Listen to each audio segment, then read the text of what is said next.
한국과 미국의 합동훈련 3일차 미 태평양 함대가 장림이 되었습니다. 300억 달러짜리 이지스함의 CEC 시스템이 먹통이 된 것인데요. 불과 5년 전 기술 훔칠까봐 못 준다며 한국을 공개 망신 줬던 미국, 일본, 호주와 달리 한국만 차별했던 그들이었죠. 하지만 함대가 마비된 절체절명의 순간 미 사령관은 단 한 곳을 향해 절규했습니다. 한국, 제발 우리 함대 좀 연결해 주시오. 이 충격적인 보고서는 에이펙의 트럼프에게 직보되었고 그는 상상 초월의 결정을 내립니다. 한국 핵잠수함 승인한다. 단 KCEC를 탑재하라. 도대체 무슨 일이 벌어진 걸까요? 미국의 오만을 잠재운 그날의 통쾌한 역전극 지금 시작합니다. 제 이름은 마이클 앤더슨입니다. 지금은 이른을 바라보는 늙은 기술 고문에 불과하지만 5년 전까지만 해도 저는 록히드 마틴의 수석 설계자였습니다. 미 해군을 전 세계의 바다에서 무적 함대로 군림하게 만든 협동교전 능력, 즉 눈의 체계를 설계한 장본인이었죠. 저는 평생 단 하나의 철학을 믿고 살았습니다. 그것은 기술이 곧 힘이라는 진리입니다. 동맹은 바뀔 수 있고 정치인은 거짓말을 합니다. 하지만 압도적인 기술 격차는 영원한 복종을 만들어낸다고 믿었습니다. 그리고 그 오만한 믿음은 정확히 5년 전 저를 인생 최대의 실수로 이끌었습니다. 모든 것의 시작은 워싱턴, 미 국방부 청사의 가장 깊숙한 곳에 있는 A회의실이었습니다. 그날의 공기를 저는 아직도 기억합니다. 저희 록히드 마틴 임원들과 미 해군 관계자들이 상석에 앉아 있었습니다. 그리고 저의 맞은편 방의 가장 끝자리에 그들이 앉아 있었습니다. 한국의 국방과학연구소와 해군에서 파견된 작은 대표단이었습니다. 그들의 대표는 김수석이라는 이름의 남자였습니다. 군인이라기보다는 대학 교수 같은 인상이었죠. 달아빠진 안경 너머의 눈은 날카로웠고 양복 소매 아래로 보이는 손은 무기를 잡는 손이 아니었습니다. 밤샘 연구로 하얗게 굳은 살이 박힌 기술자의 손이었습니다. 저는 회의가 시작되기 전부터 그들을 한심하게 생각했습니다. 그들은 왜 이곳에 왔는지를 정확히 알고 있었기 때문입니다. 그들은 협동교전 능력을 구걸하러 온 것이었습니다. 저희가 만든 눈의 체계 말입니다. 수백 킬로미터 밖의 함선과 전투기, 심지어 인공위성까지 하나의 두뇌처럼 연결합니다. 한 척의 배가 본 것을 모든 아군이 동시에 보게 만드는 그야말로 현대전의 신이라 불리는 체계였죠. 회의는 예상대로 흘러갔습니다. 의례적인 인사와 중요하지 않은 농담들이 오갔고 곧 김수석이 일어나 발표를 시작했습니다. 그의 발표는 솔직히 말해 완벽했습니다. 논리 정연했고 감정에 호소하지도 않았습니다. 그는 상호 운용성이라는 기술 용어를 들어가며 왜 한국의 신형 이지스 구축함이 우리 함대의 눈과 연결되어야 하는지를 설득력 있게 설명했습니다. 앤더슨 수석님. 그가 저를 정면으로 바라보며 말했습니다. 우리는 동맹입니다. 적의 미사일은 우리와 귀국을 가리지 않습니다. 하나의 전장에서 두 개의 눈을 따로 뜨고 싸울 수는 없습니다. 완벽한 연동이야말로 우리 모두의 생존을 보장할 것입니다. 그럴듯한 말이었죠. 동맹, 생존. 언제나 듣기 좋은 말들입니다. 하지만 저는 그 말들을 들으며 속으로 웃고 있었습니다. 그들은 진실을 몰랐습니다. 그들에게 협동교전 능력을 넘겨줄 수 없는 진짜 이유 말입니다. 그것은 김수석이 방금 말한 상호 운용성 따위의 기술적인 문제가 아니었습니다. 그것은 정치의 문제였고 더 정확히는 돈의 문제였습니다. 저는 이미 10년 전 뼈아픈 실수를 경험한 적이 있었습니다. 기억하실지 모르겠습니다. 저희 록히드 마틴이 한국의 M109라는 이름의 자주포 기술을 일부 이전했던 적이 있습니다. 우리는 그들이 면허 생산을 통해 우리에게 꾸준히 부품값을 지불할 고객이 될 것이라 예상했습니다. 하지만 그들은 무엇을 했습니까? 불과 몇 년 만에 그들은 K9이라는 괴물을 만들어냈습니다. 우리가 준 기술을 분해하고 재조립하고 역으로 설계해서 결국 우리 것보다 더 빠르고 더 멀리 쏘고 심지어 가격은 절반도 안 되는 물건을 만들어낸 것입니다. 그들은 고객으로 남지 않았습니다. 그들은 우리의 시장을 빼앗는 경쟁자가 되었습니다. 저는 그때 깨달았습니다. 한국이라는 나라는 보통의 나라들과는 다릅니다. 그들에게는 적당이라는 개념이 없었습니다. 그들의 기술자들은 무서울 정도의 속도로 모든 것을 흡수했습니다. 우리는 그것을 빨리빨리 정신이라고 비웃었지만 사실 그것은 두려움의 대상이었습니다. 그들에게 협동교전 능력의 핵심 기술을 넘겨준다. 그것은 마치 굶주린 늑대에게 우리 집 안방 열쇠를 넘겨주는 것과 같았습니다. 그들은 분명 5년 안에 한국형 협동교전 능력이라는 것을 만들어낼 것이고 10년 안에는 전 세계의 방산 시장에서 우리의 눈을 팔아치우며 우리의 목을 조를 것이 뻔했습니다. 일본이나 호주와는 근본적으로 달랐습니다. 일본은 신중합니다. 그들은 우리의 기술을 존중하며 감히 우리의 영역을 넘보려 하지 않습니다. 그들은 훌륭한 구매자로 남아주었죠. 호주는 충실합니다. 그들은 우리의 가장 가까운 동반자로서 우리 체계의 일부가 되는 것을 영광으로 생각합니다. 하지만 한국은 달랐습니다. 그들은 언제나 우리를 뛰어넘으려 했습니다. 동맹이라는 이름 아래 우리의 기술을 발판 삼아 더 높이 올라가려는 야망을 숨기지 않았습니다. 제 임무는 미 해군의 승리를 보장하는 것이기도 했지만 록히드 마틴틴의 이익을 지키는 것이기도 했습니다. 한국을 경쟁자로 키워주는 것은 제 임무에 대한 배반이었습니다. 그래서 이미 답은 정해져 있었습니다. 김수석의 완벽한 발표가 끝나자 회의실에는 잠시 정적이 흘렀습니다. 모두가 제 입을 바라보고 있었습니다. 저는 천천히 커피잔을 내려놓고 가장 부드러운 목소리로 입을 열었습니다. 김수석님. 저는 그를 불렀습니다. 아주 훌륭한 발표였습니다. 기술적으로도 논리적으로도 흠잡을 데가 없군요. 김수석의 얼굴에 아주 잠깐 희미한 기대감이 스치는 것을 보았습니다. 저는 그 순간을 놓치지 않고 다음 말을 이었습니다.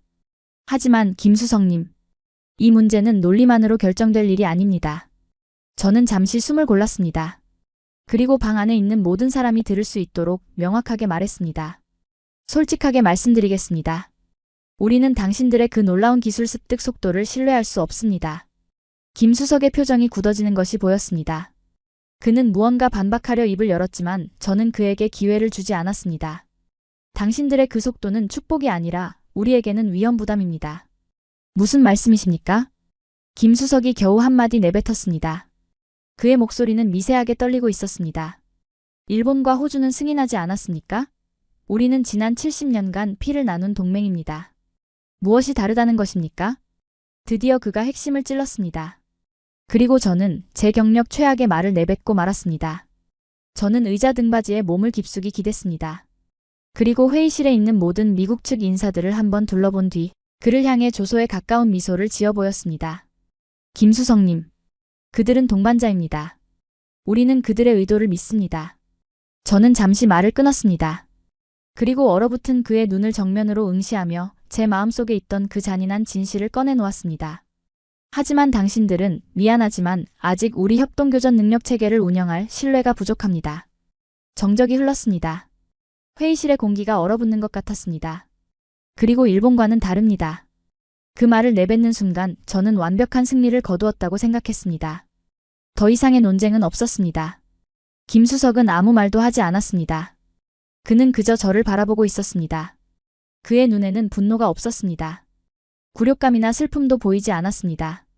그의 눈에 서려 있던 것은 결심이었습니다. 마치 아주 오랫동안 의심해왔던 무언가가 방금 제 입을 통해 확증되었다는 듯한 그런 차가운 눈빛이었습니다. 그것은 논쟁에서 패배한 사람의 눈이 아니었습니다. 그것은 풀어야 할 거대한 문제를 확인한 기술자의 눈이었습니다. 그는 천천히 자리에서 일어났습니다. 함께 온 한국 대표단도 말없이 일어섰습니다. 그들은 우리에게 허리를 숙여 정중히 인사했습니다.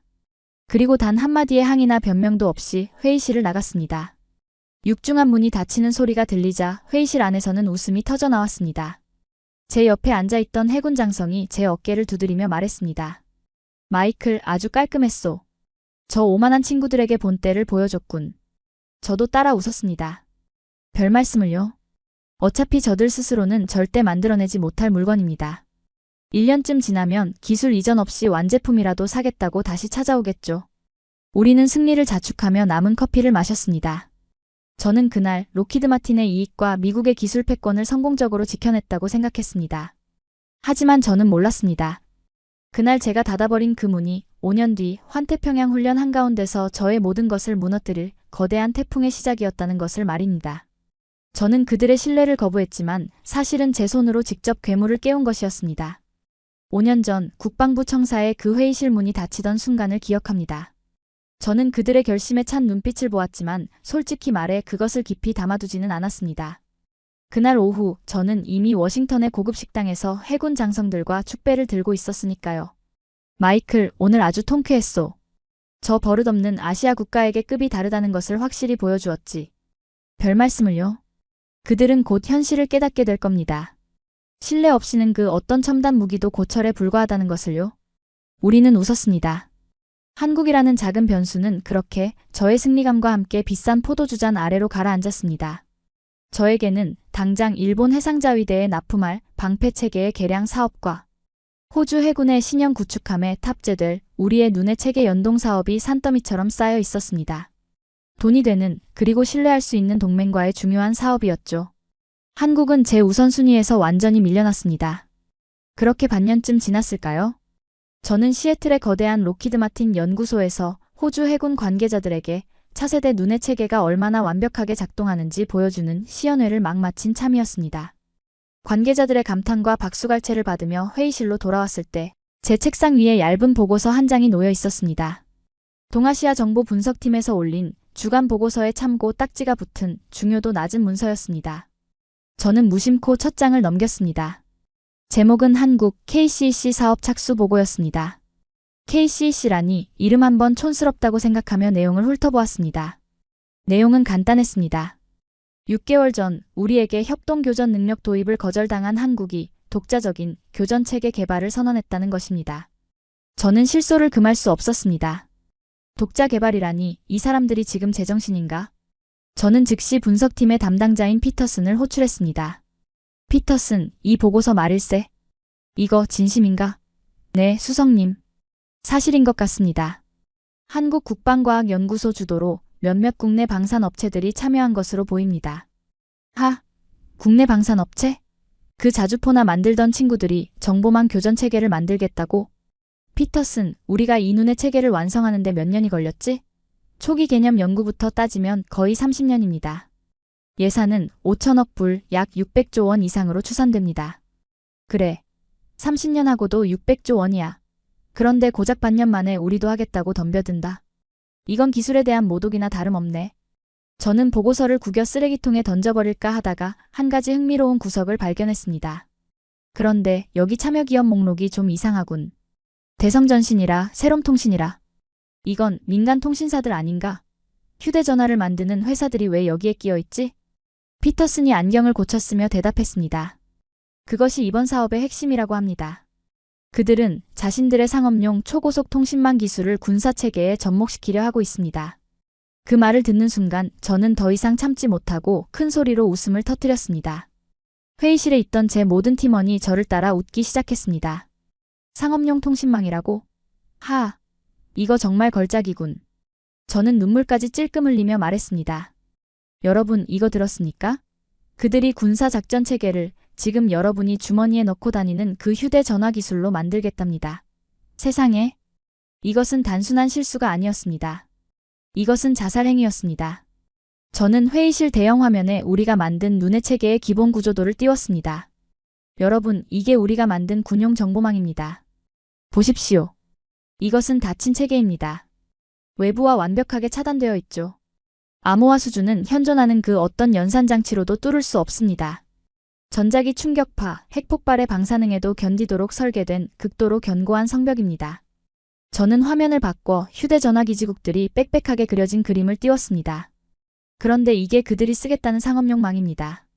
열린 체계죠. 누구나 접속할 수 있고 온갖 정보가 오가는 그야말로 구멍이 숭숭 뚫린 광장입니다. 여러분, 이런 곳에 아군의 생명이 달린 미사일 발사 정보를 띄우시겠습니까?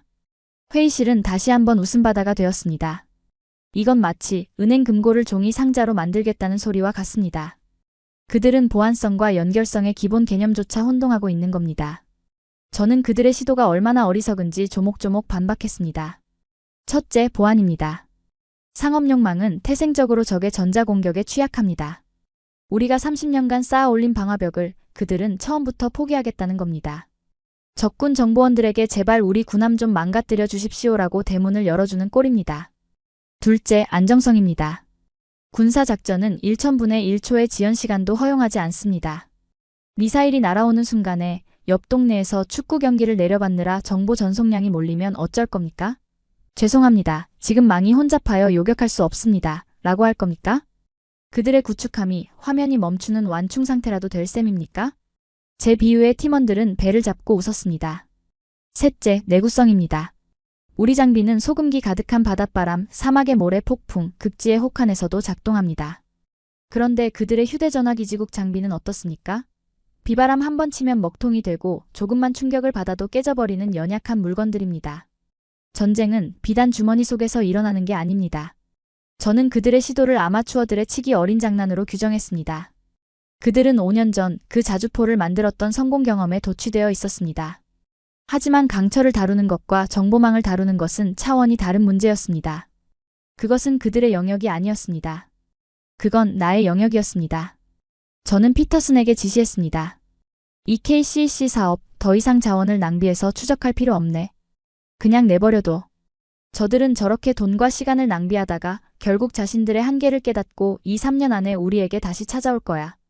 그때가 되면 지금보다 훨씬 비싼 값에 우리가 만든 구형 체계라도 사겠다며 애원하게 되겠지. 그렇게 한국의 독자 개발 소동은 저의 서랍 속 가장 깊은 곳으로 처박혔습니다. 그로부터 2년이 흘렀습니다. 세월은 빨랐고 저는 여전히 바빴습니다. 일본과 호주 함대는 우리의 눈의 체계로 완벽하게 통합되었고 유럽의 몇몇 국가들도 이 꿈의 체계를 구매하기 위해 줄을 섰습니다. 로키드 마틴의 주가는 하늘 높은 줄 모르고 치솟았고 저는 업계에서 살아있는 전설로 불리게 되었습니다. 한국에 대한 기억은 가끔 회의실에서 신입사원들에게 오만한 경쟁자의 최후를 설명할 때나 꺼내드는 농담거리가 되었습니다. 그때 한국인들이 있었지. 우리 기술을 훔치려다 거절당하더니 휴대전화로 군함을 연결하겠다는 황당한 소리를 했었어. 모두가 웃었습니다. 그들은 정말로 2년이 지나도록 감감무소식이었습니다. KCC 사업은 분명 내부의 수많은 반대와 기술적 한계에 부딪혀 좌초되었을 것이라 확신했습니다. 그러던 어느 날이었습니다. 3년차가 되던 해봄, 저는 제 사무실에서 차기 방패 체계 8.0판의 설계를 검토하고 있었습니다. 그때 또다시 피터슨이 저를 찾아왔습니다. 3년 전보다 훨씬 더 창백해진 얼굴이었습니다. 수석님, 드릴 말씀이 있습니다. 무슨 일인가, 피터슨? 표정이 왜 그런가? 일본에서 또 예산을 깎겠다고 하던가? 아닙니다, 수석님. 한국입니다. 한국이라는 말에 저는 들고 있던 펜을 내려놓았습니다. 한국이라니? 그 KCC 말인가? 드디어 실패했다고 공식 선언이라도 했나? 아닙니다, 수석님. 그 반대입니다. 피터슨은 떨리는 손으로 작은 저장 장치를 제 책상 위에 올려놓았습니다. 이건 저희 쪽 정보원이 입수한 그들의 KCC 1차 시험 영상입니다. 지난달 동해상에서 비공개로 진행되었다고 합니다. 저는 여전히 미소를 지우지 않았습니다. 시험 영상이라. 고작 구축함 2척 띄워놓고 서로 쪽지나 주고받았겠지. 어디 한번 볼까, 그들의 실패를. 저는 저장 장치를 연결해 영상을 재생했습니다. 처음에는 별것 아니었습니다. 한국의 구축함 2척과 초계기 1대가 항해하는 아주 평범한 훈련 영상이었습니다. 5년 전보다 훨씬 더 수척해진 김수석이 지휘소에서 무언가를 지시하고 있었습니다. 가상적기 출현. 표적 정보 공유 개시. 그 순간이었습니다. 저는 제 눈을 의심했습니다. 구축함 A의 화면에 잡힌 표적이 0.1초의 지연도 없이 구축함 B와 초계기의 화면에 동시에 나타났습니다. 뭐지? 그것은 시작에 불과했습니다. 초계기가 새로운 표적을 발견하자 이번에는 그 정보가 다시 2척의 구축함으로 즉시 공유되었습니다. 그들은 각자 다른 곳에서 본 것을 마치 하나의 눈으로 보는 것처럼 실시간으로 합치고 있었습니다. 말도 안 돼. 이건 협동교전 능력의 핵심 기능이잖아. 제가 소리쳤습니다. 피터슨, 이게 어떻게 가능한 거지? 그들의 상업용망으로는 절대 불가능해. 지연 시간이 분명 있을 텐데. 피터슨이 침을 삼키며 다음 영상을 재생했습니다. 수석님, 그들은 상업용망을 저희가 생각한 방식대로 쓰지 않았습니다. 다음 영상에는 거대한 도표가 나타났습니다. 그것은 그들의 KCC 구조도였습니다. 저는 그 구조도를 보는 순간 머리를 한 대 세게 얻어맞은 듯한 충격을 받았습니다. 그들은 어리석지 않았습니다. 그들은 천재였습니다. 제가 종이 상자라고 비웃었던 상업용망 기술을 그들은 성벽을 쌓는 데 쓴 것이 아니었습니다. 그들은 그것을 거미줄을 만드는 데 썼습니다. 저의 눈의 체계는 하나의 거대하고 안전한 중앙고속도로였습니다. 만약 이 고속도로가 적의 공격으로 끊어지면 모든 정보가 멈춥니다. 그것이 제 체계의 유일한 약점이었습니다. 하지만 한국인들이 만든 KCC는 달랐습니다. 그들은 중앙고속도로를 만들지 않았습니다. 대신 그들은 수만 개의 작은 오솔길을 만들었습니다. 그들은 자신들이 가진 모든 통신수단을 동원했습니다. 기존의 군용 저주파 무전망, 위성통신망, 그리고 제가 비웃었던 그 상업용 초고속 통신망까지. 그들은 이 모든 서로 다른 방식의 통신망을 하나로 묶어버렸습니다. 마치 거대한 그물처럼 말입니다. 하나의 오솔길, 즉 저주파망이 막히면 정보는 즉시 다른 오솔길인 위성망으로 경로를 변경합니다. 그것도 막히면 또 다른 오솔길인 초고속망을 찾아냅니다. 그것은 닫힌 체계가 아니었습니다. 그것은 열린 체계였습니다. 스스로 길을 찾고 스스로 치유하며 적의 공격에도 끊어지지 않는 마치 살아있는 유기체와 같은 정보망이었습니다. 이게 어떻게? 저는 말문이 막혔습니다. 그들은 보안 문제를 어떻게 해결했을까요? 피터슨이 다음 자료를 보여주었습니다. 그들은 저희와 발상이 달랐습니다. 저희는 성벽을 높게 쌓아 적을 막으려 했습니다. 하지만 그들은 광장에 들어오는 모든 정보에 각자 다른 암호 자물쇠를 채웠습니다. 그리고 그 열쇠를 1초에 수백 번씩 바꾸는 방식을 택했습니다. 적이 설사 광장에 잠입하더라도 그 자물쇠를 푸는 순간 이미 열쇠가 바뀌어 있는 겁니다. 맙소사. 그것은 제가 30년간 쌓아 올린 철학을 정면으로 부정하는 것이었습니다. 저는 폐쇄성이 보안이라 믿었지만 그들은 개방성 속에서 적응성으로 보안을 구현해냈습니다. 저는 단일 고속도로의 속도를 추구했지만 그들은 다중 오솔길의 생존성을 택했습니다. 그리고 가장 끔찍한 사실은 그들의 방식이 저의 방식보다 훨씬 더 우월했다는 것입니다. 제 눈의 체계는 오직 우리 로키드 마틴이 만든 장비하고만 연결됩니다. 폐쇄적이니까요. 하지만 그들의 KCC는 원리상 그 어떤 장비와도 연결될 수 있었습니다. 마치 거대한 접착제처럼 말입니다. 저의 구형 무전기든 일본의 신형 함정이든 심지어 나의 눈의 체계까지도. 그들은 우리의 체계를 모방하려 한 것이 아니었습니다. 그들은 우리의 체계를 흡수할 수 있는 더 거대한 그릇을 만들고 있었던 것입니다. 수석님, 이게 끝이 아닙니다. 피터슨이 마지막 영상을 틀었습니다. 그것은 3년 전 저를 찾아왔던 김수석의 인터뷰였습니다. 국방과학연구소 내부자료 영상인 듯 했습니다. 그는 3년 전보다 훨씬 더 수척해 보였지만 눈빛만은 형형했습니다. 우리는 그들에게 신뢰를 구걸하지 않을 것입니다. 그들이 우리를 믿지 못한다면 우리가 그들을 믿게 만들면 됩니다. 아니, 그들이 우리 없이는 아무것도 할 수 없도록 만들면 됩니다. 우리의 KCC는 단순한 교전체계가 아닙니다. 이것은 대한민국의 기술 독립선언입니다. 우리는 우리의 눈으로 보고 우리의 뇌로 판단하며 우리의 손으로 싸울 것입니다. 저는 영상을 껐습니다. 사무실은 얼음장처럼 차가워졌습니다. 3년 전 제가 그에게 던졌던 신뢰라는 단어. 그 모욕적인 단어가 이 괴물을 깨운 주문이 되었던 것입니다. 저는 그제야 깨달았습니다. 그 자주포는 우연이 아니었습니다. 그들의 빨리빨리는 조급함이 아니었습니다. 그것은 모든 것을 걸고 목표를 향해 달려드는 무서운 집중력이었습니다. 하지만 저는 아직 인정할 수 없었습니다. 이건 실험실 안에서의 성공일 뿐입니다. 수백 척의 함정과 전투기가 뒤엉키는 실제 전장 환경, 그것도 강력한 전파 방해가 가해지는 극한의 상황에서도 저 거미줄이 버텨낼 수 있을까요? 아니, 절대 그럴 리 없습니다.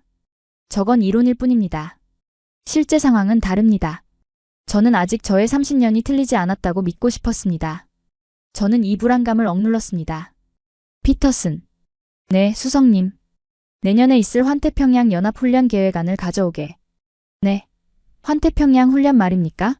그래. 마침 잘 됐어. 그들이 저 장난감을 얼마나 자랑하고 싶겠나? 분명 내년 훈련에 저걸 들고 나올 거야. 저는 창밖을 바라보며 억지로 미소를 지었습니다.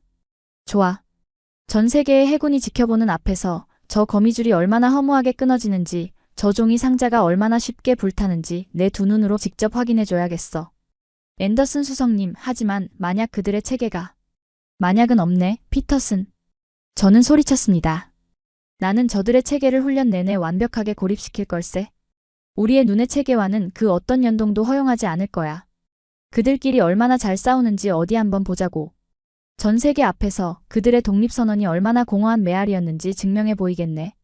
저는 훈련 계획서에 서명했습니다. 한국 해군 참가 승인. 단, 협동교전체계 연동은 불허함. 그렇게 저는 1년 뒤 제 인생을 바꿀 그 지옥의 바다로 스스로 걸어 들어갔습니다. 하와이로 향하는 비행기 안에서 저는 여전히 제 승리를 확신하고 있었습니다. 하지만 제 손바닥은 저도 모르는 사이에 축축하게 젖어 있었습니다. 1년이라는 시간은 화살처럼 흘렀습니다. 하와이 진주만에 도착했을 때 저는 오만함으로 무장하고 있었습니다. 그것은 단순한 자신감이 아니었습니다. 그것은 창조주가 자신의 피조물을 바라보는 듯한 그런 거만함이었습니다. 항구에 도착한 첫날, 저는 태평양 함대의 기함인 프린스턴함에 올랐습니다. 300억 불이 넘는 현존하는 가장 강력한 강철 괴물이었습니다. 그리고 그 괴물의 심장, 전투 지휘소는 완벽한 어둠과 서늘한 공기, 그리고 수백 개의 푸른 화면들로 가득 차 있었습니다. 그 모든 화면을 작동시키는 두뇌가 바로 제가 만든 눈의 체계였습니다. 저는 제 전용석, 지휘관의 바로 옆자리에 앉았습니다. 그 자리는 함대의 그 누구도 아닌 오직 저 마이클 앤더슨만을 위해 마련된 자리였습니다. 저는 이 거대한 강철 교양 악단의 지휘자였습니다. 태평양 함대 사령관인 해리스 제독이 제 어깨에 손을 얹었습니다. 그는 거친 뱃사람이었지만 제 앞에서는 어린아이처럼 눈을 빛냈습니다. 마이클, 당신의 걸작을 볼 생각에 밤잠을 설쳤소이다. 이번 훈련의 주인공은 저 함선들이 아니야. 바로 당신과 당신의 두뇌지. 영광입니다, 사령관님. 제 방패 체계와 눈의 체계가 사령관님의 함대를 불멸의 존재로 만들어 드릴 겁니다. 오늘 이 바다의 신은 우리가 될 겁니다. 환영 만찬회장은 화려했습니다. 하와이의 붉은 석양이 만찬장을 비추었고 수백 명의 장교들이 승리를 미리 축하하는 듯 포도주잔을 부딪혔습니다. 저는 당연히 상석 해리스 사령관의 바로 오른편에 앉았습니다. 제 왼쪽에는 일본 해상자위대의 아베 제독이, 그 옆에는 호주 해군의 스미스 준장이 앉아 있었습니다. 그들은 끊임없이 저에게 아첨했습니다. 앤더슨 수석님, 이번에 저희 아타고함에 설치된 최신판 눈의 체계는 그야말로 예술입니다. 천리 밖에 파리 한 마리도 잡아낼 것 같더군요. 당신의 기술력에 경의를 표합니다. 아베 제독이 깍듯하게 고개를 숙였습니다. 마이클, 우리 호주 해군은 당신의 체계 없이는 한 걸음도 나아갈 수 없소. 우리는 영원히 당신의 눈에 의지할 것입니다. 스미스 준장도 거들었습니다. 저는 그들의 칭송을 마치 공기를 들이마시듯 당연하게 즐기고 있었습니다. 그때였습니다. 만찬회장 가장 구석, 붉은 석양빛도 거의 닿지 않는 어두운 탁자에 그들이 앉아 있었습니다. 한국 대표단이었습니다. 그들은 이 화려한 축제에 어울리지 않는 이방인들처럼 보였습니다. 웃지도 떠들지도 않고 그저 묵묵히 식사만 하고 있었습니다. 그리고 그 중심에는 5년 전 펜타곤에서 저에게 모욕을 당했던 바로 그 남자 김수석이 앉아 있었습니다. 그는 5년 전보다 훨씬 더 수척해 보였습니다. 양복은 몸에 맞지 않게 헐렁했고 달아빠진 안경 너머의 눈은 깊게 패여 있었습니다. 그는 마치 수년을 잠도 자지 못한 사람처럼 보였습니다. 저와 눈이 마주쳤습니다. 저는 그를 향해 승리자의 여유를 담아 포도주잔을 살짝 들어보였습니다. 여기까지 오느라 고생 많았군 하는 의미였죠. 하지만 그는 아무런 반응도 보이지 않았습니다.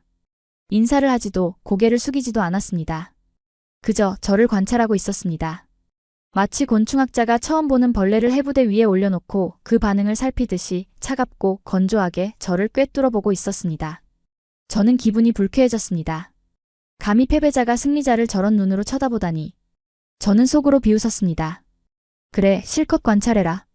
너희가 그 어설픈 KCC로 할 수 있는 건 그저 우리 교양학의 배경소음 노릇이나 하는 것뿐일 테니. 다음 날 훈련 전 마지막 조율회의가 열렸습니다. 프린스턴함의 거대한 작전 상황실이었습니다. 중앙의 거대한 화면에는 태평양 훈련 해역 전체가 떠 있었습니다. 저는 이 순간을 기다렸습니다. 제가 일어서자 모든 장교들이 저를 주목했습니다. 사령관님, 그리고 각국 대표 여러분. 저는 일부러 김수석이 앉아있는 방향을 바라보며 말을 이었습니다. 이번 훈련의 핵심은 모든 아군함의 완벽한 연동과 정보의 통일성입니다. 우리의 눈의 체계는 단 하나의 오차도 없는 완벽한 정보망입니다. 그런데 저는 목소리를 낮추었습니다. 이 완벽한 연동망의 안정을 근본적으로 해칠 수 있는 심각한 위험 요소가 하나 있습니다. 회의장은 물을 끼얹은 듯 조용해졌습니다. 그것은 바로 한국 해군의 독자 체계 KCC입니다. 김수석의 어깨가 미세하게 굳어지는 것을 느꼈습니다. 제가 보고받은 바 그들의 체계는 검증되지 않았습니다. 더 심각한 것은 보안성이 전혀 확보되지 않은 상업용 민간 통신망에 기반하고 있다는 사실입니다. 여러분, 이것은 비유가 아닙니다. 이것은 우리 전체 눈의 체계 연동망에 치명적인 전염병을 퍼뜨릴 수 있는 구멍입니다. 저는 단호하게 말했습니다. 저는 창공방산의 수석 설계자로서 이 함대 전체의 안전을 책임질 의무가 있습니다. 따라서 이번 훈련 기간 동안 한국 함정의 KCC를 우리의 주 교전 체계에서 완전 격리할 것을 강력히 제안합니다. 그것은 노골적인 따돌림 선언이었습니다. 한국 대표단 좌석에서 거친 숨소리가 들렸습니다. 김수석의 옆에 있던 한국 측 제독이 벌떡 일어나 테이블을 내리쳤습니다. 잠깐. 그건 모욕입니다. 앤더슨. 우리의 체계는. 모욕이라니요, 제독? 저는 얼음장처럼 차가운 목소리로 그의 말을 잘랐습니다. 저는 사실을 말하는 겁니다. 저는 제 30년 경력의 결정체를 당신들의 그 휴대전화 거미줄 따위와 섞이게 놔둘 수 없습니다. 당신들의 그 장난감이 우리 30년 기술의 보안 성벽을 무너뜨리는 것을 방관할 수는 없다는 말입니다. 이것은 훈련이 아니라 실전입니다. 해리스 사령관이 제 손을 들어주었습니다. 마이클의 의견에 동의합니다. 안전이 최우선이지. 보안 문제는 타협의 대상이 아니야. 그는 한국 측을 바라보며 명령했습니다. 한국 해군은 이번 훈련에서 독자적으로 행동하도록. 주 연동망 접근은 불허하겠소. 그대들의 KCC가 얼마나 뛰어난지 우리 없이 한번 증명해 보시오. 회의장은 싸늘하게 식었습니다. 김수석은 아무 말도 하지 않았습니다. 그는 그저 두 손을 깍지 낀 채 미동도 없이 저를 바라보고 있었습니다. 5년 전 펜타곤에서 보았던 바로 그 관찰하는 눈빛으로 저는 완벽하게 그들을 고립시켰다고 생각했습니다. 저는 이겼다고 생각했습니다. 그리고 훈련 3일차 지옥의 날이 밝았습니다. 훈련 개시. 해리스 사령관의 목소리와 함께 프린스턴함의 전투 지휘소는 붉은색 비상등으로 바뀌었습니다. 수십 명의 통제관들이 일사불란하게 움직이기 시작했습니다. 제1파 공습 확인. 가상 적기 편대 방위 090에서 접근 중. 좋아. 제가 키보드를 두드리며 말했습니다. 표적 포착. 눈의 체계 연동 개시. 일본 아타고함 표적 정보 수신. 호주 호바트함 연동 완료. 전 함대 표적 정보 동기화율 100%. 모든 것이 완벽했습니다. 제 눈의 체계는 수백 킬로미터에 흩어진 함선들을 하나의 거대한 두뇌로 묶었습니다. 정보 분배 시작. 아타고함 구역 1 담당. 호바트함 구역 2 담당. 프린스턴이 나머지를 맡는다. 미사일이 발사되고 화면 속의 붉은 점들이 순식간에 사라졌습니다. 첫 번째 공습은 그렇게 싱겁게 단 2분 만에 막아냈습니다. 하, 마이클. 정말 대단하군. 해리스가 제 등을 쳤습니다. 이게 바로 나의 교양학입니다, 사령관님. 저는 의자의 등을 기대며 여유롭게 커피를 한 모금 마셨습니다. 그때였습니다. 제2파 공습 확인. 표적수 급증. 이전 파도의 3배입니다. 그리고 전자교란기 동반 확인. 화면이 붉은색 점들로 뒤덮이기 시작했습니다. 상관없어. 제가 키보드를 두드리며 말했습니다. 교란 신호 걸러내고 정보 분배 다시 시작. 각 함정의 표적 할당. 그런데 무언가 이상했습니다. 화면의 표적 아이콘 하나가 아주 잠깐 깜빡였습니다. 사라졌다가 1초 뒤에 엉뚱한 곳에서 다시 나타났습니다. 마치 순간이동이라도 한 것처럼. 뭐지? 수석님. 표적 브라보 3이 불안정합니다. 좌표가 튑니다. 알고 있어. 순간적인 정보 포화 상태일 뿐이야. 교란기 때문이야. 저는 그렇게 소리쳤지만 제 등 줄기에서는 식은땀이 한 줄기 흘러내렸습니다. 30년이었습니다. 제 체계는 30년 동안 단 한 번도 정보 포화 따위를 겪은 적이 없었습니다. 제 체계는 교란 신호를 걸러내는 것이지 그것 때문에 흔들리도록 설계되지 않았습니다. 사령관님. 일본 아타고함에서 연동망이 순간적으로 끊겼다. 다시 복구됐습니다. 0.5초간. 앤더슨. 이게 어찌된 일인가? 자네 체계는 완벽하다고 하지 않았나? 해리스가 소리쳤습니다. 일시적인 오류입니다. 사령관님. 제가 즉시 재조정하겠습니다. 저는 거짓말을 했습니다. 저는 무슨 일이 일어나고 있는지 전혀 알 수 없었습니다. 이건 제가 아는 제 눈의 체계가 아니었습니다. 마치 누군가가 제 교양 악단의 악보를 멋대로 한 페이지 찢어버린 듯한 혼란이었습니다. 제 바이올린 연주자가 갑자기 트롬본 소리를 내는 것 같았습니다. 저는 미친 듯이 조작판을 두드려 원인을 찾기 시작했습니다. 체계 진단 정상. 망 안정성 정상. 보안 상태 정상. 모든 것이 정상이라고 뜨고 있었습니다. 이것이 저를 더 미치게 만들었습니다. 체계는 정상이라고 말하고 있는데 제 눈앞의 현상은 비정상이었습니다. 그리고 세 번째 파도가 밀려왔습니다. 경고. 경고. 잠수함 발사 탄도탄. 다수. 방위 315. 속도 마하 10. 그것은 훈련의 마지막 최악의 시나리오였습니다. 함대의 심장을 노리는 피할 수도 막을 수도 없는 죽음의 공격이었습니다. 전 함대 방패 체계 가동. 눈의 체계 최대 출력. 제가 소리치는 순간이었습니다. 펑 하는 둔탁한 소리가 제 조작판에서 들려왔습니다. 그리고 제 앞에 모든 화면이 수십 개의 푸른 화면이 일제히 죽음의 청색 화면으로 바뀌었습니다. 지휘소 안에 모든 소리가 멎었습니다. 1초간의 완벽한 정적. 냉각장치가 돌아가는 쉬이 하는 소리 외에는 아무 소리도 들리지 않았습니다. 그리고 비명과도 같은 경고음이 터져나왔습니다. 연동망 상실. 연동망 상실. 사령관님. 눈의 체계가 죽었습니다. 일본 아타고함 암흑상태. 호주 호바트함 암흑상태. 주변 아군함 전체가 장님이 되었습니다. 아무것도 보이지 않습니다. 앤더슨. 해리스 사령관이 제 멱살을 잡을 듯이 달려들었습니다. 그의 얼굴은 분노로 붉게 타오르고 있었습니다. 이게 무슨 짓이야? 당신의 완벽한 성벽이라며. 이게 당신의 교양학인가? 대답해. 저는 아무 말도 할 수 없었습니다. 제 손은 제 의지와 상관없이 덜덜 떨리고 있었습니다. 이건 고장이 아니었습니다. 고장이라면 이렇게 일제히 이렇게 완벽하게 멈출 수가 없었습니다. 저는 미친 듯이 제 전용 조작판으로 달려갔습니다. 비켜. 저는 담당 병사를 밀치고 제 손으로 직접 최고 관리자 명령을 입력하기 시작했습니다. 이것은 저와 미국 대통령 외에는 그 누구도 알지 못하는 이 체계의 심장을 되살리는 신의 암호였습니다.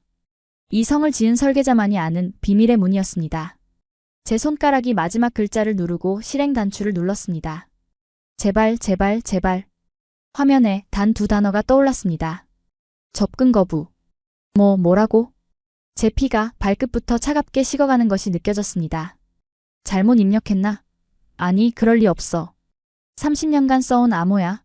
저는 다시 한번 더 정확하고 강하게 조작판이 부서져라 입력했습니다. 접근 거부. 온몸에 털이 곤두서는 것 같았습니다. 이건 거부가 아니었습니다. 이건 무시였습니다. 제 체계가 저를 인식하지 못하고 있었습니다. 저는 이 성의 주인이 아니었습니다. 저는 침입자로 간주되고 있었습니다. 말도 안 돼. 저는 떨리는 손으로 마지막 확인 명령어를 입력했습니다. 이 체계의 가장 깊숙한 곳에 묻는 최후의 질문이었습니다. 현재 체계 관리자 확인. 잠시 후 화면에 답이 돌아왔습니다.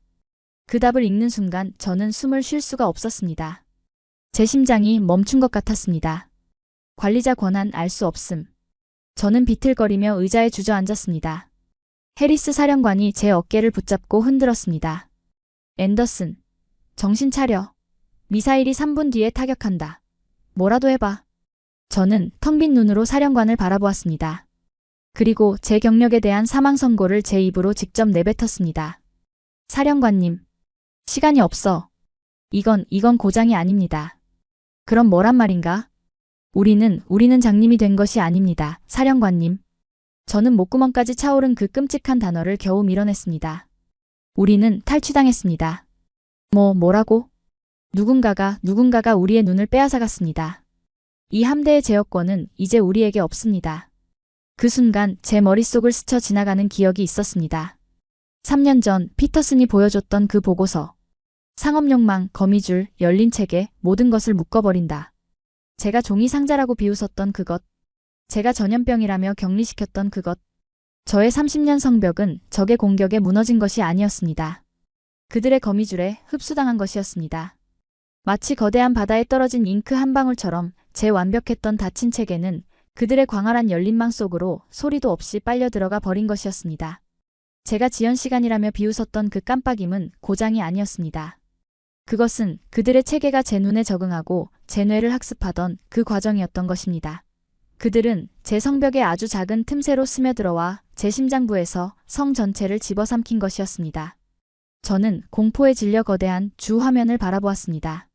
모든 것이 암흑이었지만 단 한 곳, 함대의 가장자리, 제가 격리시켰던 그 외로운 바다 위에 단 하나의 아이콘만이 아무 일도 없다는 듯이 평화로운 녹색 불빛을 깜빡이고 있었습니다. 세종대왕함. 그들은 장님이 아니었습니다. 그들은 보고 있었습니다. 모든 것을. 제 함대가 무너지는 이 처참한 순간을. 저의 30년이 3분 만에 제가 되는 이 굴욕의 순간을. 그들은 처음부터 끝까지 전부 지켜보고 있었던 것입니다. 사령관님, 미사일이 2분 남았습니다. 담당 장교의 목소리는 울먹이고 있었습니다. 저는 깨달았습니다.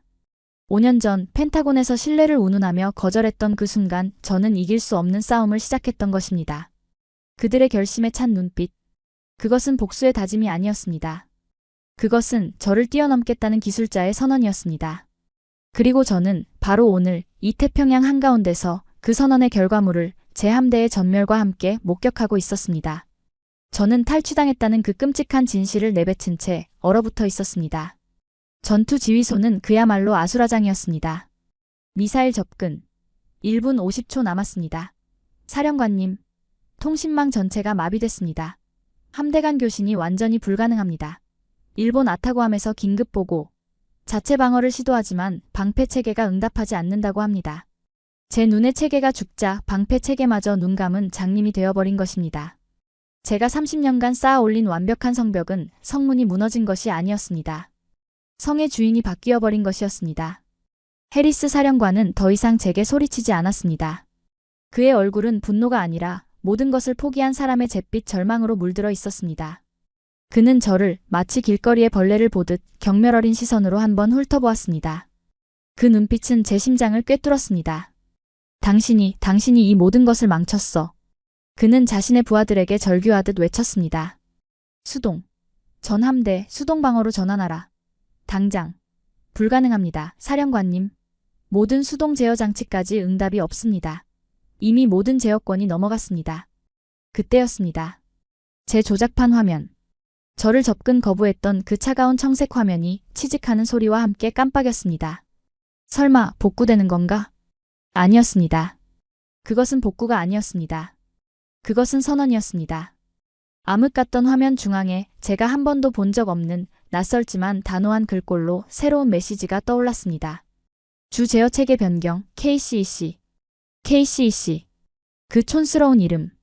제가 3년 전 종이 상자라고 비웃었던 그 이름이 지금 제 300억 불짜리 함대의 주인이 되었음을 알리고 있었습니다. 현 시간부로 태평양 연합함대의 모든 교전 제어권은 세종대왕함으로 이관됨. 저는 숨을 쉴 수가 없었습니다. 제 심장이 제 갈비뼈를 부수고 튀어나올 것처럼 미친 듯이 뛰기 시작했습니다. 세종대왕함이라고? 그들 함대 전체가 아니라 고작 배 한 척이? 제가 훈련해서 격리시켰던 그 외로운 배 한 척이 이 거대한 함대 전체를 집어삼켰단 말인가? 저것 좀 보게. 해리스 사령관이 떨리는 손가락으로 주 화면을 가리켰습니다. 지휘소의 모든 화면이 일제히 바뀌고 있었습니다.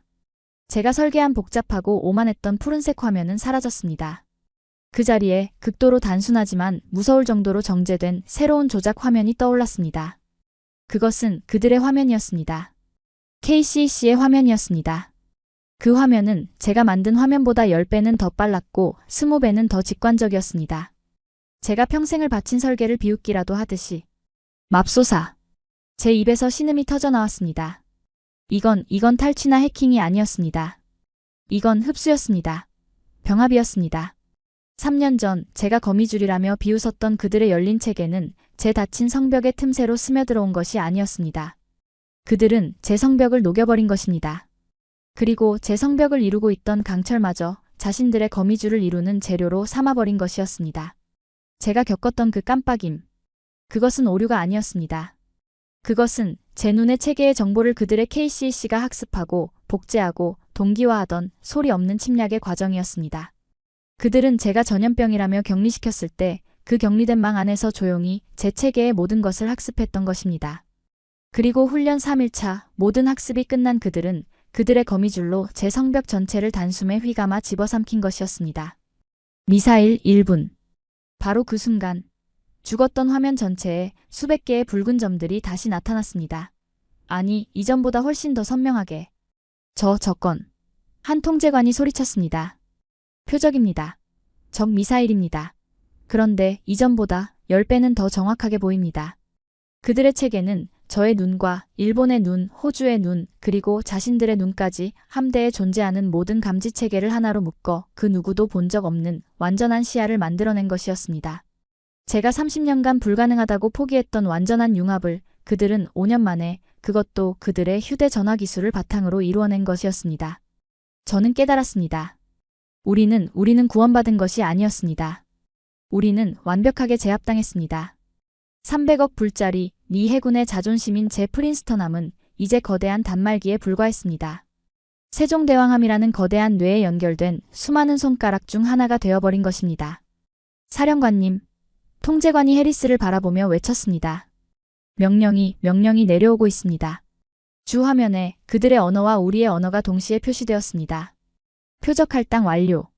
일본 아타고함 구역 1 알파 요격 준비. 호주 호바트함 구역 1 브라보 요격 준비. 미 프린스턴함 잔여 표적 전체 요격 준비. 해리스 사령관의 얼굴이 분노로 일그러졌다. 이내 절망으로 그리고 마침내 굴욕으로 무너져 내렸습니다. 그는 이 함대의 사령관이었습니다.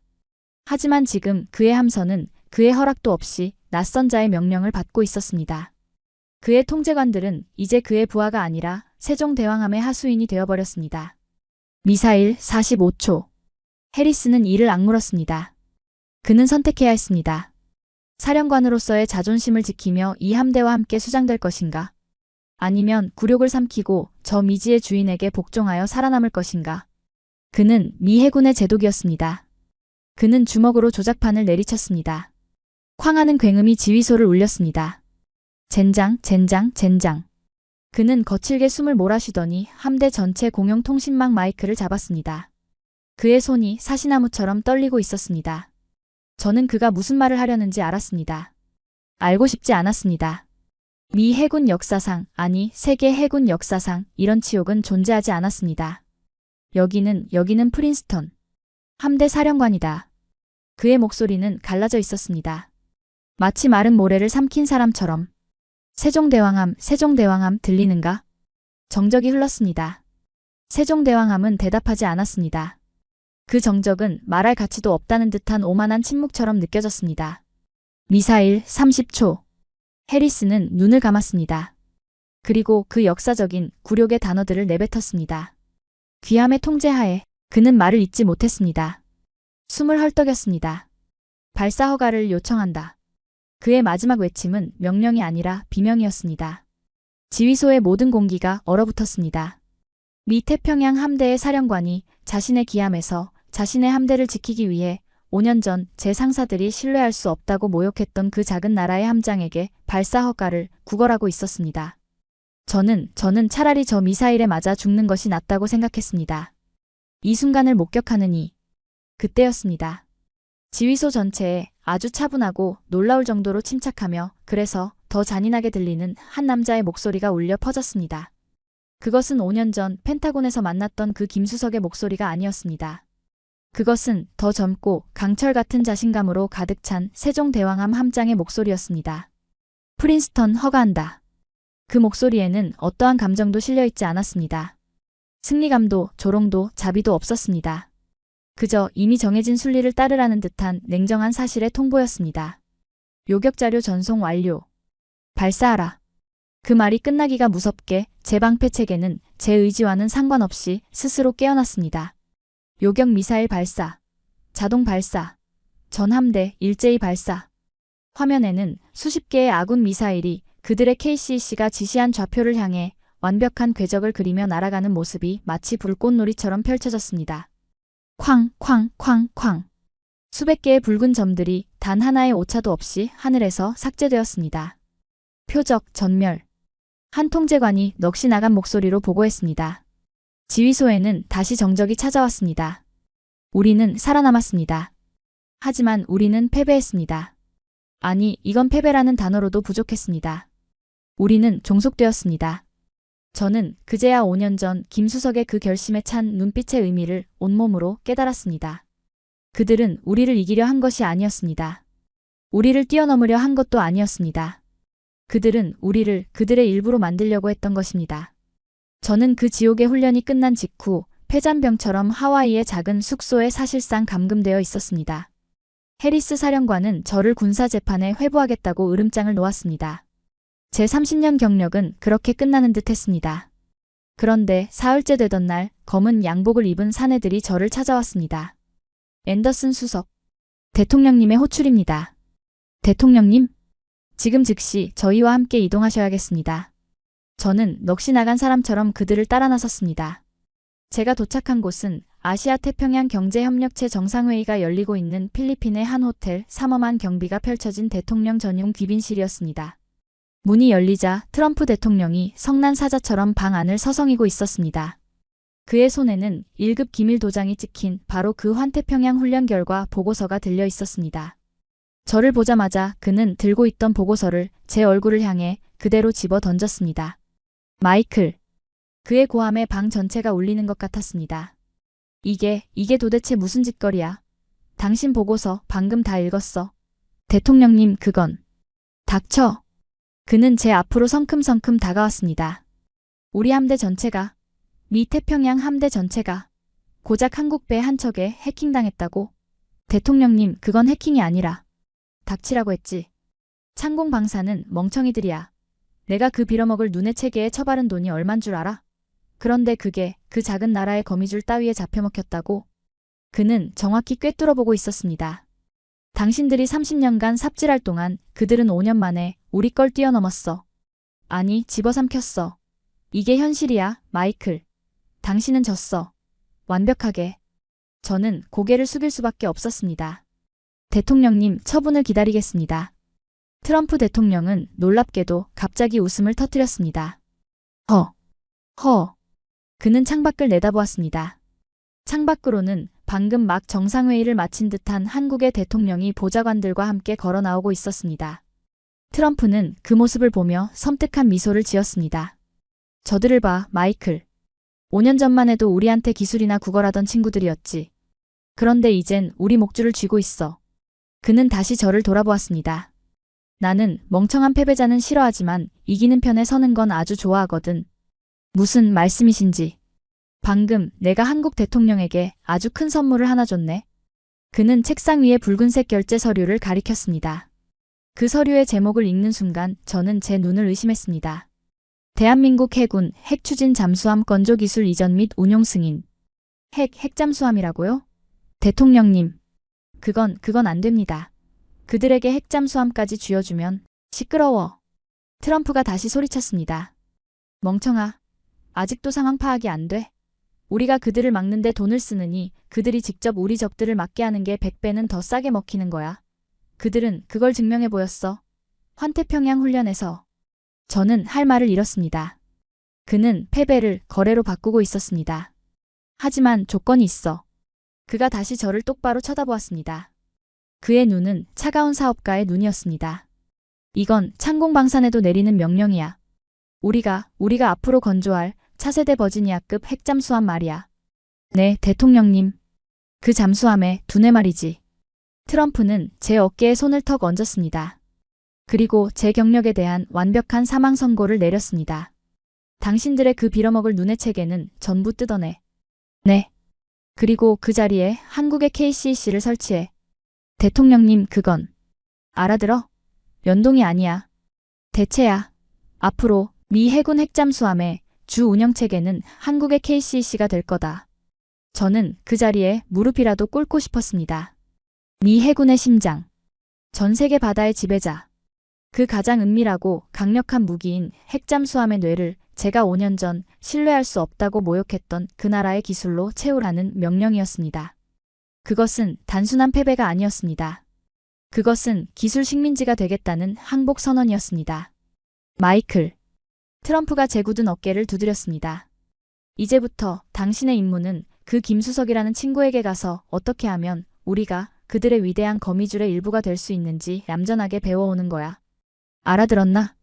대통령의 그 무시무시한 명령이 떨어진 후 저는 어떻게 필리핀을 떠나 시애틀로 돌아왔는지 기억조차 나지 않습니다. 저는 창공방산의 영웅에서 하루아침에 패배의 상징이 되었습니다. 저의 사무실은 돌아온 직후부터 회사의 최고 변호사들과 임원들로 문전성시를 이루었습니다. 마이클, 이건 말도 안 되는 소리요. 대통령이 미쳤거나 당신이 거짓말을 하는 거겠지. 우리 창공방산의 심장인 눈의 체계를 뜯어내라고. 그리고 그 자리에 한국의 장난감을 설치하라고. 더군다나 미 해군 핵잠수함의 주 운영체계로. 그건 반역이야, 마이클. 우리가 의회에. 저는 그들의 소란을 멍하니 바라보며 단 한마디로 그들의 입을 다물게 만들었습니다. 대통령의 명령입니다. 그리고 환태평양 훈련의 결과입니다. 제 입에서 결과라는 단어가 나오자 그토록 시끄럽던 임원들은 마치 약속이라도 한 듯 입을 닫았습니다. 그들 모두가 하와이에서 벌어진 그 굴욕적인 제압의 전말을 보고받았기 때문입니다. 해리스 사령관이 발사 허가를 요청한다고 절규하던 그 순간의 기록은 이미 국방부 청사 깊숙한 곳에 봉인되었습니다. 우리는 졌습니다. 완벽하게 졌습니다. 그리고 승자가 정한 규칙을 따라야 했습니다. 일주일 뒤 저는 다시 비행기에 몸을 실었습니다. 5년 전 펜타곤에서 그들을 모욕하고 승리를 자축하던 때와 1년 전 환태평양 훈련에서 그들의 장난감을 비웃으러 가던 때와 같은 항로였지만 제 심정은 완전히 달랐습니다. 그때는 지휘자로서 심판자로서 갔지만 지금 저는 패배자로서 기술을 구걸하는 자로서 그리고 처분을 기다리는 죄인으로서 가는 길이었습니다. 비행기 안에서 저는 10년은 더 늙어버린 것 같았습니다. 창공 방산의 변호사들이 제 옆에서 밤새도록 서류를 검토했습니다. 마이클, 이건 기술 도입 계약서가 아닙니다. 이건 항복 문서입니다.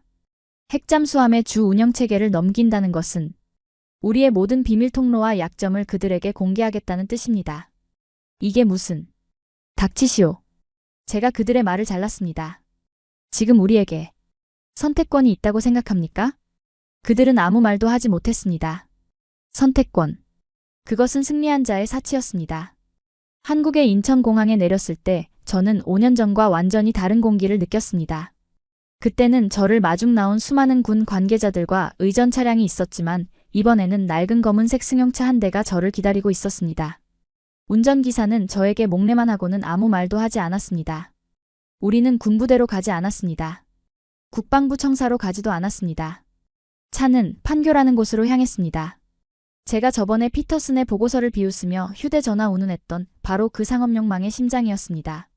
차창 밖으로 보이는 풍경은 제가 상상했던 한국의 모습이 아니었습니다. 저는 낡은 공장과 군사기지들을 생각했습니다. 하지만 제 눈앞에 펼쳐진 것은 하늘을 찌를 듯한 유리 건물들과 그 사이를 바쁘게 오가는 젊은 기술자들이었습니다. 워싱턴의 딱딱한 관료주의도 시애틀의 낡은 공장도 아니었습니다. 그곳은 살아 숨쉬는 두뇌 그 자체였습니다. 저는 그때 깨달았습니다. 제가 30년간 성벽을 쌓는 낡은 방식에 집착하는 동안 그들은 이 역동적인 광장에서 미래를 만들고 있었습니다. 차가 멈춘 곳은 대성전신이나 세롬통신의 건물이 아니었습니다.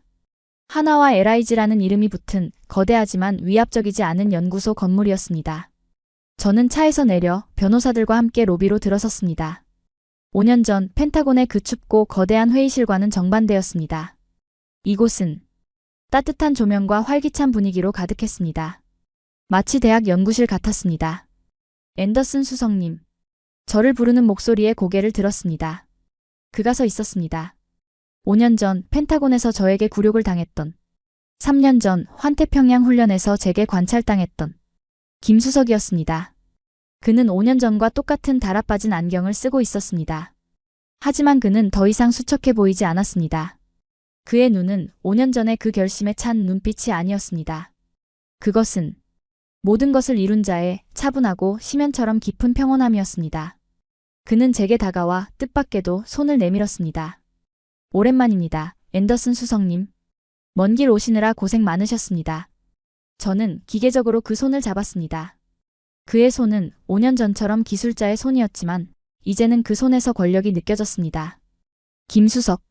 아니, 지금은 뭐라고 불러야 합니까? 그냥 편하게 김수석이라 불러주십시오. 직함은 중요하지 않으니까요. 그는 저를 회의실로 안내했습니다. 그곳 역시 펜타곤과는 달랐습니다. 거대한 마호가니 탁자 대신 실용적인 흰색 탁자가 있었고 모든 벽은 투명한 유리로 되어 있었습니다. 밖에서 일하는 젊은 연구원들의 모습이 훤히 보였습니다. 그들의 광장처럼 모든 것이 열려 있었습니다. 5년 전과는 정반대였습니다. 상석에는 김수석과 그의 젊은 기술자들이 앉았습니다. 그리고 저는 창공방산의 변호사들과 함께 하석인 방문객 자리에 앉아야 했습니다. 저는 준비해온 서류를 꺼냈습니다. 김수석님, 저희는 대통령님의 명령을 받고 왔습니다. 귀측의 KCC를 미 해군 핵추진 잠수함에 주 운영체계로 도입하고자 합니다. 제 입으로 그 말을 내뱉는 것이 제 혀를 칼로 베는 것보다 더 고통스러웠습니다. 기술 이전을 공식적으로 요청하는 바입니다. 김수석은 제 말을 끝까지 조용히 듣고만 있었습니다. 그는 저처럼 웃거나 저를 모욕하지 않았습니다. 그저 차분히 고개를 끄덕였습니다. 알겠습니다, 앤더슨 수석님. 저희도 그 명령에 대해서는 전달받았습니다. 그가 옆에 있던 젊은 연구원에게 눈짓을 하자 그가 제 앞에 두꺼운 서류철을 한 권 내려놓았습니다. 이게 계약서입니까? 변호사가 물었습니다. 아닙니다. 김수석이 말했습니다. 계약은 그 이후의 문제입니다. 이것은 사전 검토 목록입니다. 사전 검토라니요? 앤더슨 수석님, 저희 KCC는 모든 것을 받아들이고 연결하는 열린 체계입니다. 하지만 저희 체계의 안정성을 해칠 수 있는 위험 요소는 사전에 철저히 검증하고 승인해야 합니다. 저는 그 말을 어디서 들어본 것 같았습니다. 5년 전 펜타곤에서 제가 그들에게 했던 말이었습니다. 위험 요소라니 그게 무슨. 예를 들면 김수석이 서류의 첫 장을 가리켰습니다. 미 해군 버지니아급 핵추진 잠수함의 모든 원천 암호를 저희에게 공개해야 합니다. 뭐라고요? 제 옆에 있던 변호사가 기겁하며 일어섰습니다. 원천 암호라니 그건 미국의 심장입니다. 그건 군사 기밀입니다. 절대 불가능합니다. 김수석은 그 변호사를 쳐다보지도 않았습니다. 그는 오직 저 마이클 앤더슨만을 바라보고 있었습니다.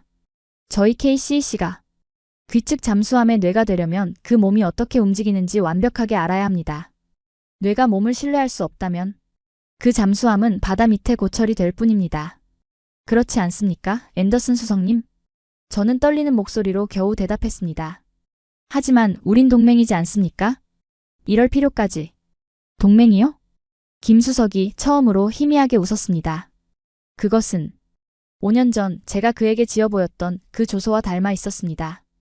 앤더슨 수석님, 5년 전 당신은 제게 아주 귀중한 가르침을 주셨습니다. 그가 제 눈을 똑바로 바라보았습니다. 당신은 제게 기술보다 신뢰가 더 중요하다고 말씀하셨습니다. 저는 그 가르침을 단 하루도 잊은 적이 없습니다. 그는 잠시 숨을 골랐습니다. 그리고 제 심장을 꿰뚫는 그 말을 5년 전 제가 했던 그 말투 그대로 제게 돌려주었습니다. 미안하지만 앤더슨 수석님, 당신들과 당신들의 창공 방사는 아직 우리 KCC 체계를 운영할 신뢰가 부족합니다. 제 심장이 멎는 것 같았습니다. 그는 그 한마디를 하기 위해 5년의 세월을 피를 토하며 버텨왔던 것입니다. 그는 저를 잊지 않고 있었습니다. 그리고 그가 결정타를 날렸습니다.